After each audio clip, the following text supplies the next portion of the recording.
Ladies and gentlemen, welcome back to a TomOrigins YouTube video! I'm sorry if I've blown your eardrums. Today we're going to talk about the brand new Season 4 weapons, and we're going to review them, if that's okay. Yeah?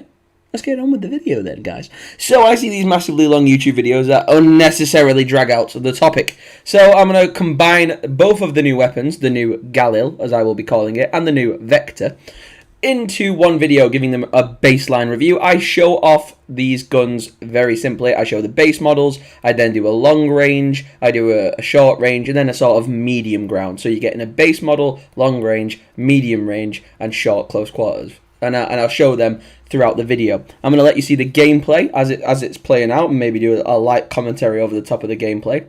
And then I'm going to review the weapon I used in that gameplay footage. So I've showed you all the weapons, I showed you all the Galil models, all the different kits, or rigs, however you want to call them, the different modifications to put on, and this is for the Vector now. So we've got the Vector sniper that I make in this video is insane. You can make some really weird looking things with this Vector. It's a strange gun, and I'll get into that when we finally review it. And I'll be doing this on the brand new map Trench. So here I am with the base Galil, just ripping some bots to pieces. This was filmed on offline, on custom game, team deathmatch, normal settings, nothing like hardcore or anything, because I wanted to show you how the gun would work against like a player online. But I didn't have all the attachments at the time for the Galil. I did have a golden Vector at this point, but I'm working on the gold Galil. But yeah, this is the base Galil in that clip that I just used. Kind of simple, really nice assault rifle. If you like the M4A1, this is a really nice upgrade from that gun, and I feel like you'll really enjoy it. Now I'm using the sniper rifle version of the Galil, and this was a really odd gun. I tweak this later on, and we use it in a bit of a hybrid class setup. I'll show that later. But yeah, the sniper model for the Galil, you can make a really interesting gun. The Galil's the only weapon I think that you can't select single fire or full auto for. It's just a permanently full auto weapon, unless you put the certain magazine like I've got on this sniper rifle, which I show later, the small magazine that you can put on it, which makes it a single shot. So it's quite a unique weapon. And yeah, close range and that sort of base setting as well were both quite effective weaponries, and the long range sniper rifle was a one-hit kill, and in the headshots department anyway, and I feel like this is a gun that I'm going to come back to later on in the review. My footage might go a bit blurry because I captured it off stream, or on stream I should say. But yeah, this is the close quarters gun, so no stock and stipple grip, monolithic suppressor. This is your more run and gun, hip fire, close quarters type version of the Grau.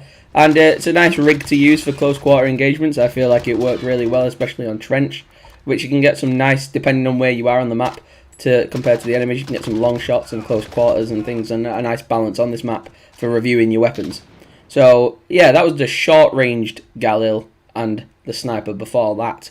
So yeah, I like this medium range one. Not a massive fan of making assault rifles really close quarters, but yeah, it was okay. It worked well. It did the job, you know. It did what I thought it was going to do. But I quite like the Galil as its full version, or you know, your more basic, fully assault rifle looking version.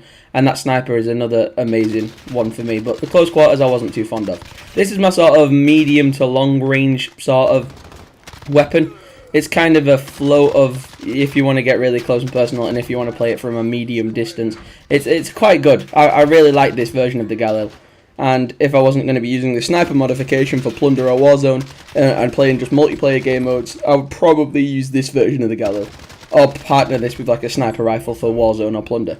But I do show you a Plunder setup using the Vector and the Galil later in this video, and I won't spoil that. But yeah, the Galil, that was the rig I was using there, the extended clip, nice stock, and nice suppressor and stipple grip tapes as well. And yeah, a nice new barrel attachment. The Galil's got 3 new barrels, 2 new magazines, and a bunch of different stocks, but there's only really the famous Galil stock, which is on this one, which is the most iconic. Now moving on to the Vector, yeah, this gun is a weird creature. You have got to be so careful with your ammo, because it chews bullets. Like, this thing burns through bullets quicker than I've ever seen, and the default Vector without any attachments, especially any magazine attachments, you're going to find yourself in some really weird engagements, because this gun can melt like 2 people and then instantly needs to reload. It is a weird gun for ammo capacity, and just overall with no attachments, I highly don't recommend this weapon as its base model. It's not one of the guns you could strip everything off. Like, for example, the MP7 is a gun that I think, even without the attachments, it's an amazing SMG. and comparing that to the Vector with no attachments is horrible. It's a horrible gun to try and get the reptile skin for when you go in for the gold camo, because obviously having no attachments makes it horrible. But this is a nice close quarter, sort of more compact tactical SMG setup for the Vector. I put a nice monocle sight on it, a nice unique suppressor, a nice drum magazine, and that, if anything, was the most important attachment that really makes this gun work. And later I do use this in my Warzone / Plunder kit. So yeah, the barrel and the magazine is definitely your two departments you need to look into. Stock, I was okay without a stock attachment, just leaving it with its standard stock was okay, which is one benefit of it, but definitely not very good without all those right modifications on it. It's one of the guns you definitely need to rely on your attachments for. This is a sniper Vector, and this was a weird gun to try and use. It's kind of cool, kind of have your fun little moments with it, but it's more of a silly gun to use to kind of make your friends laugh and have a bit of a fun time with, but it's not really the best for overall experience. I guess if you're trying to go for long shots, the Splinter Camo Shots challenge, you could probably use this setup to get your long shots easier, but yeah, I wouldn't really use this in a practical setting. It was more for just fun.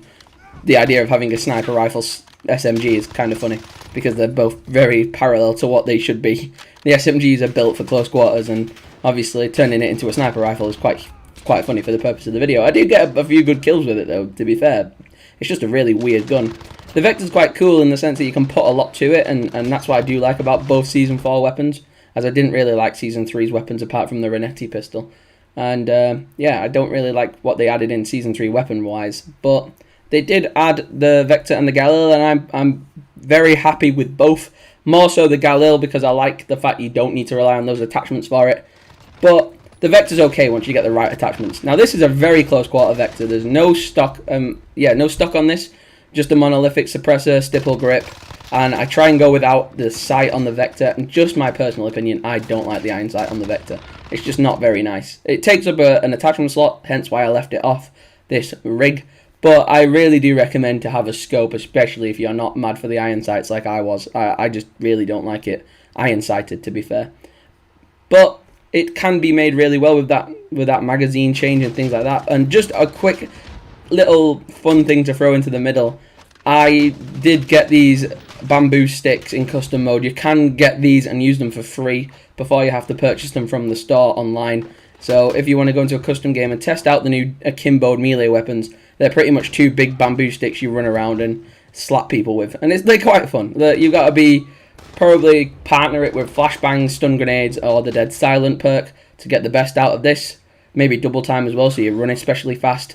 But yeah, they can be quite fun. Don't worry about taking them into the Plunder or Warzone though, because they're not a one-hit kill like they are on multiplayer game modes. I tried that with an axe on Warzone the other day, and it didn't go down very well. But yeah, they're quite fun. Worth 800 COD points, I don't know. They don't really come in a big bundle. I was a bit upset they weren't Ronin's katanas, but yeah, they're okay. They're more comical, like the Vector sniper rifle. They're just more for fun, really. And if you have a couple of COD points to burn, then go ahead and use that. Now, in this part of the video, I do decide to try and make my Plunder sort of duos kit. So I make the Vector and the Galil into what I would use for a Plunder or Warzone class.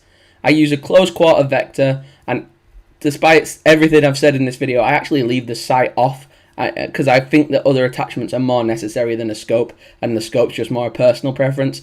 I then make this sniper setup for my Galil, and I really love the standard assault rifle Galil, and I would love to use that in Plunder like a Warzone as a proper assault rifle. But I do try and set up a sniper variant for this, and it works out really well. It gets enemies down in one shot, one kill straight to the head, which is odd for an assault rifle. I don't really know another assault rifle that can do this normally, especially on like normal settings with like normal health and things. So I would love to take this into Plunder and Warzone and see what damage this can deal to actual players with the armor and everything. And it's quite an interesting setup for an assault rifle to be this good as a sniper. And it's kind of like a fast firing marksman rifle at this point, but I really like it. And if you compare this model to like say the SKS from Season 3, it's a lot more reliable. And as you can see, the close quarter Vector there really goes partnered like really well with this long range weapon. It partners really well with the long range Galil, because once you burn through those ammo, like the rounds, you can quickly swap it out, and you can rely on the Galil at close range, medium range, long range. The Vector can also be mainly for close quarters engagements. I wouldn't try and go long range because the bullets kind of do this weird spiral thing. So you want to keep it close and tight for the Vector and medium to long range for your Galil. But honestly, both of these guns are highly rated. The Vector for me is a more of a, I'd say an 8 out of 10 with attachments, a 5 out of 10 without attachments. And the Galil for me is a 9 out of 10 just straight out the box, and a 10 out of 10 when it is like fully finished and finalized to my liking. But that's just my opinion. Let me know what you think in the comments down below, and I'll see you in the next Call of Duty YouTube video. Peace out.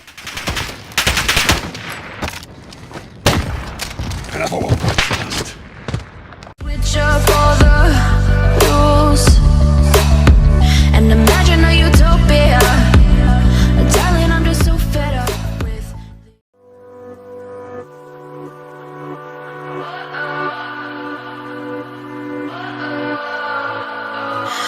What does perfect even mean?